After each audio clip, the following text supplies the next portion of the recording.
আসসালামু আলাইকুম সুপ্রিয় দর্শক মণ্ডলী, আগামী 31শে জানুয়ারি রোজ শনিবার স্থগিতকৃত মার্চ ফর দাঁড়িপাল্লা আদমদিঘি থেকে সান্তাহার অভিমুখে যাত্রা শুরু করবে।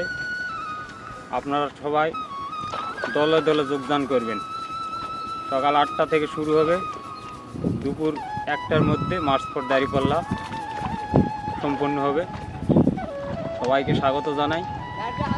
আমরা এটা অ্যালটাল কাটছি, কাম কাজ শেষ করে আইছি, মাছ ফর দাঁড়িপাল্লা চলে আইছি, আপনারাও চলে আসেন। ধন্যবাদ সবাইকে। যাবেন না? যাবে, মালাগঞ্জ যাবে মার্চ ফর দাঁড়িপাল্লা। মামু, মার্চ ফর দাঁড়িপাল্লা শনিবার 31শে জানুয়ারি, ঠিক আছে? ইনশাল্লাহ মামু মাথা লড়ে দিছে, তার মানে যাবে ইনশাল্লাহ। শনিবারে ঠিক আছে, রেডি থাকো, কাম কাজ সব শেষ খেলাও, তারপর চলে আসো। অবশ্যই গাড়ি থাকবে, সমস্যা নেই।